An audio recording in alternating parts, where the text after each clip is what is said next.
What's up? I know I'm gonna back up here so I'm not showing off all my wares, as my grandmother might have said. So this is for Virgo, Sun, Moon planetary placements, North-South node, as well as ascendants. My name is Dr. Leona Mercury. Welcome. I'm a Vedic astrologer. I had an amazing event last night called Messages from Spirit. If you weren't there, boy, do I wish you were. Although I'm limiting the next one to only 5 people, a maximum of 5 people. I had up to 20. I didn't have 20, thank God. And actually one person couldn't log on. Another person was there for only part of it.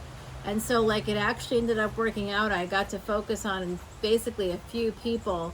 That worked out really well because I did personal readings for them, and the things that came through, it was just like one thing after another. Even like I think a family secret even came out that even surprised everybody involved, was pretty surprised. And it went long too. We were having such a good time, y'all. And the deer did come up before the reading, and then the deer was here when it got dark, and the deer was here. I had lights on, but there wasn't enough lights, so I'll fix that for next time.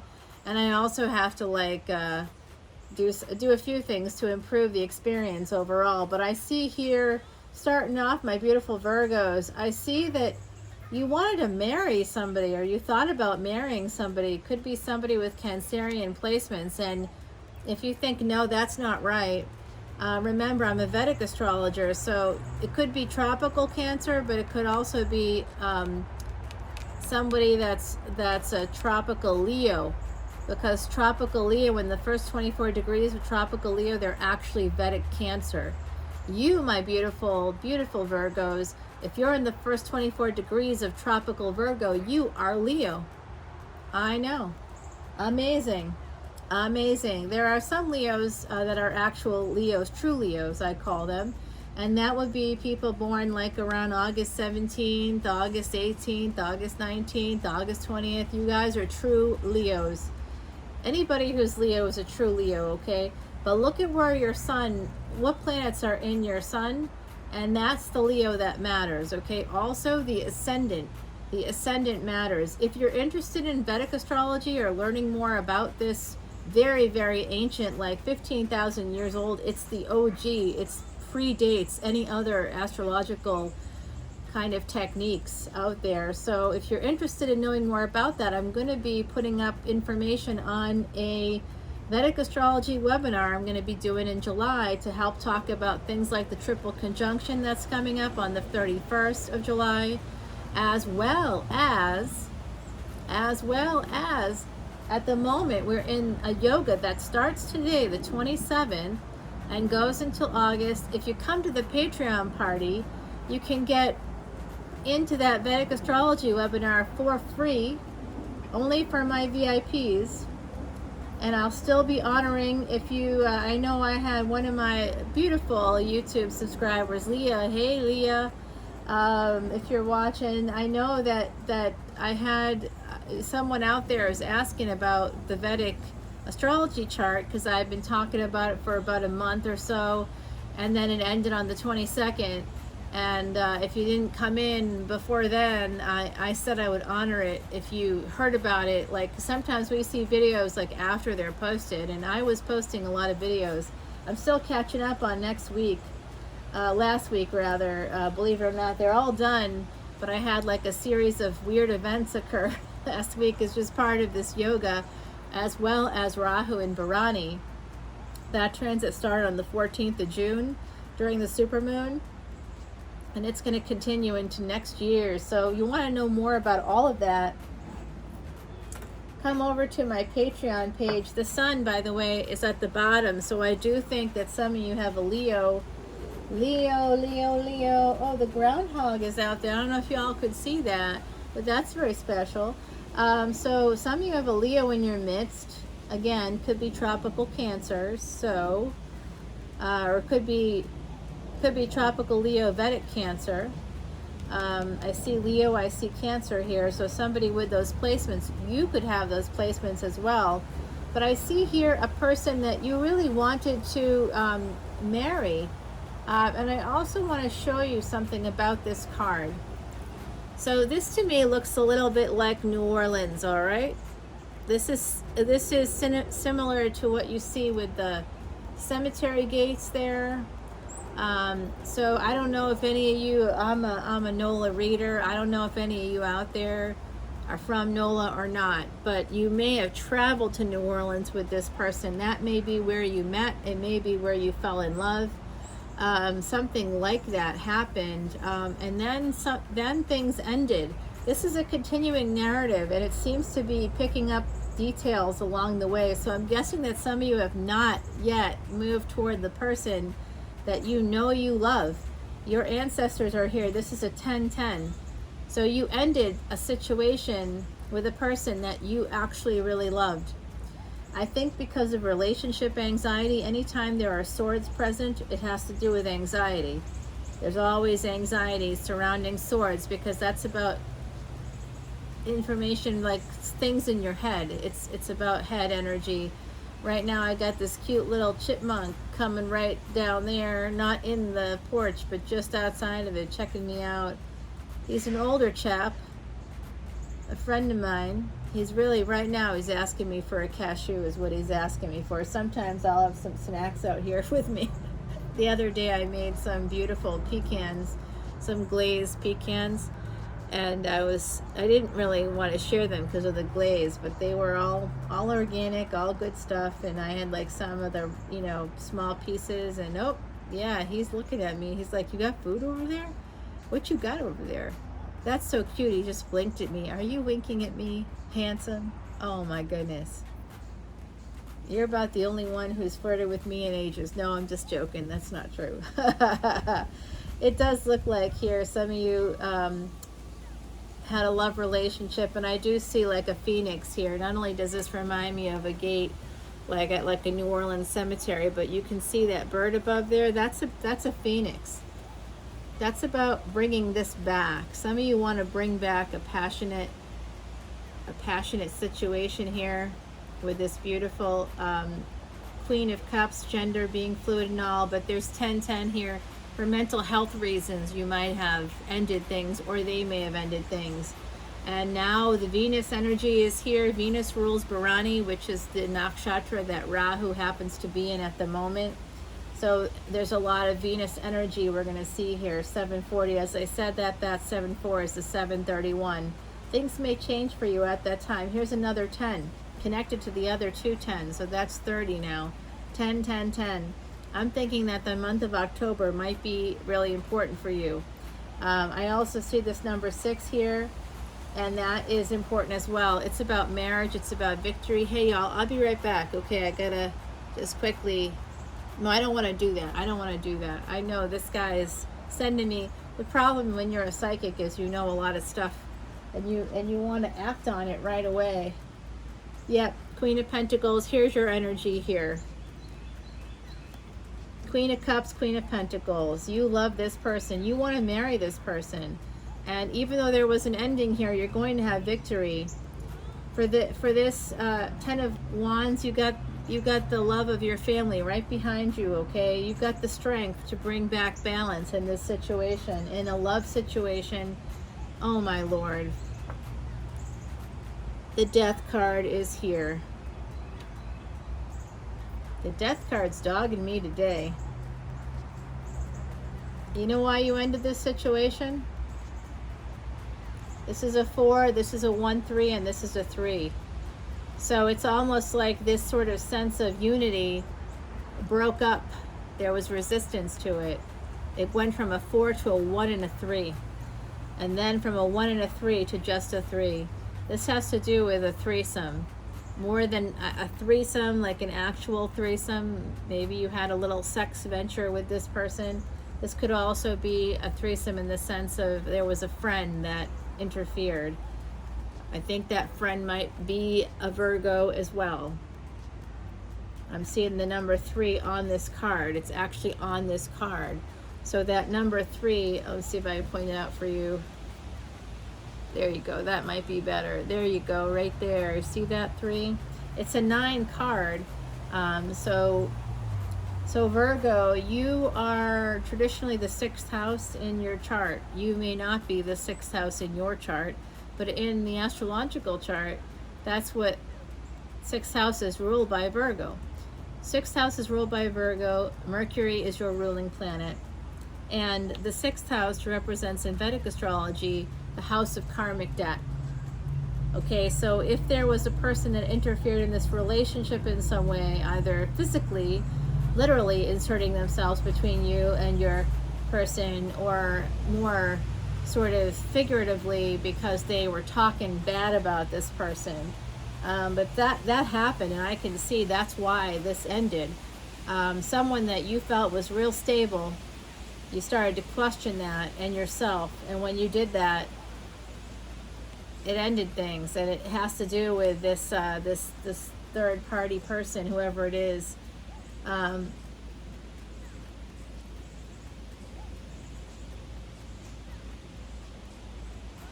also seeing 369 here.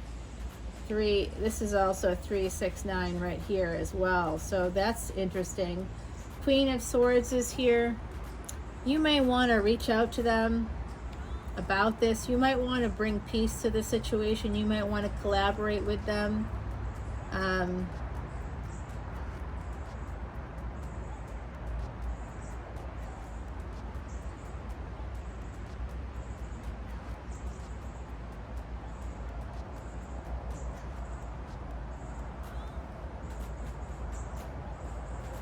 I don't like this Death card looking at this Queen. Eight of Wands is here next after the Queen of Swords. So this is about messages and travel.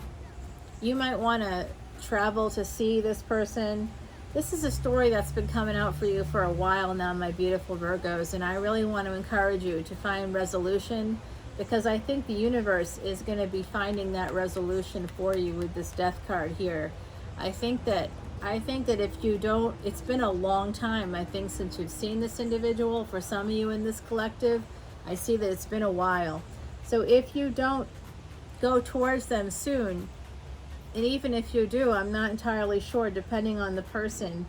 If they're Leo, they might respond to you, but they're not going to respond forever. And if they do respond, they may be telling you that it's just been too long, that too much time has passed. I know that they love you, but you left, and if you haven't been around for like a long time, those feelings are there for both of you, but you have to act on them. You can't leave people hanging. Not that you did that on purpose or anything. If this isn't you, my beautiful Virgos, it's someone else, okay?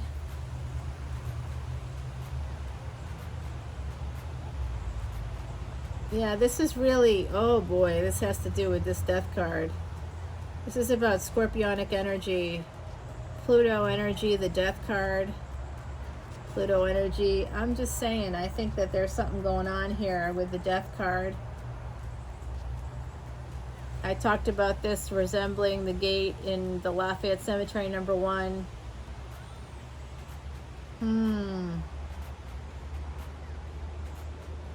Yeah, this is you. Something ended between you and this Queen of Cups. And there was a third person here, and I do think it was another Virgo or someone with Earth energy. That was part of a third party situation. This was someone that was really stable. They may have even had like a 4 soul number, so they could have been born on the 4th, 13th, 22nd, 31st, something like that, possibly. And I think that this person, if this person that interfered here, if that person was born on the 13th, that's the person. If there's someone that interfered in this relationship and they were born on the 13th, that number 13 is a karmic debt number for resistance. So this person may have caused you a lot of resistance. I also feel like if there was a situation like a threesome, it was a situation where the other person was like that later interfered in the relationship, because the two of you got along, right? There might have been a third person there.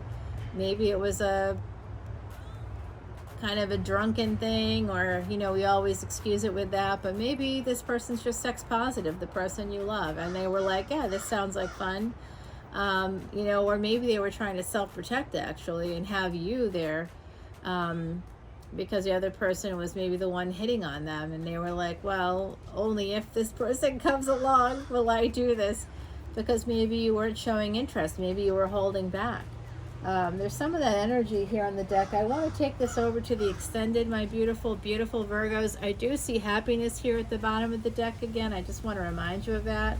And I do think that healing is going to be coming in for you maybe this fall. All right, so I'm just going to leave those 2 cards here as I pull some oracle cards for you. Yeah, you're slowly moving in this direction, I think. You want to have a home with them. You want to live with them. You know, you kind of want to marry them, but nothing's going to happen if you don't do anything about it. Like, if this isn't you and you're like, well, I wasn't the one who left or whatever, that's fine.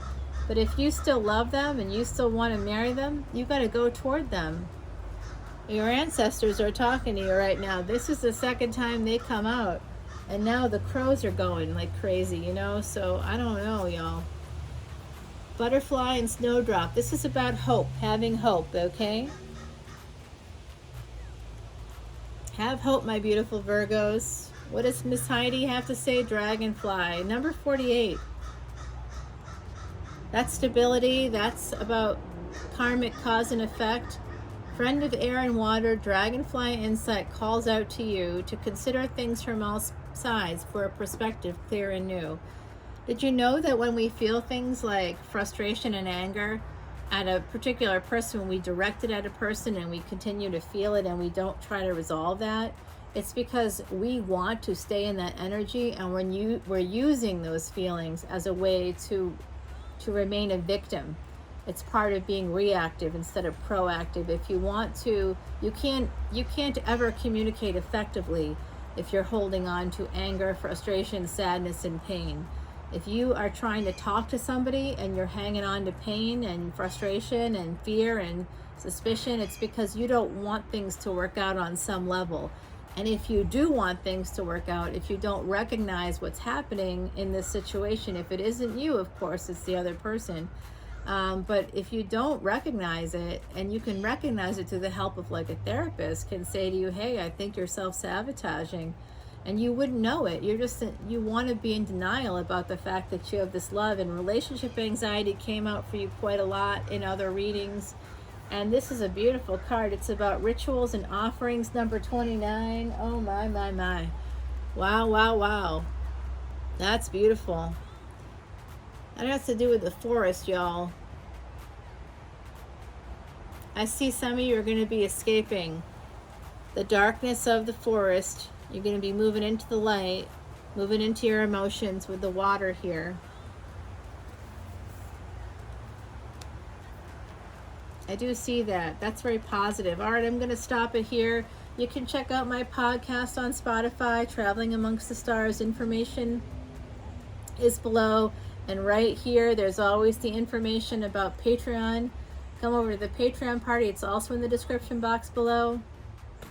If you come over as a VIP, I'll extend the free Vedic astrology chart for you. And of course, you have the Vedic astrologer as well here. You can do it online yourself, of course, of course.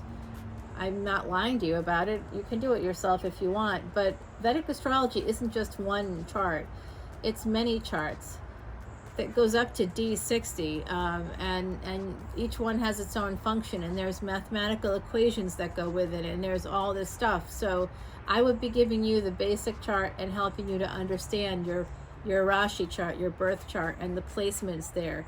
And then we could get further into it if you wanted. I'm doing the Vedic astrology webinar in July, and I'll be using the cards, and of course, if people come through, they come through. You know, I'm not marketing it as that. And I really had to engage with the spirits in a new way that was pretty awesome and interesting to me. So I couldn't believe how much came out, and the stuff that came out too was really wild. Like I didn't know anybody personally that was at that event, not one of them, not one. I just met you all through this channel. So it was quite remarkable to me how that energy actually flows between people. Like talking about magic is one thing, but experiencing it is another. So come experience the magic with me on Patreon, and it is the best value in tarot. I will heartily attest to that. And I hope to see you on that flip side on Patreon. If not, take care. See you for the big weekend energy readings later in the week.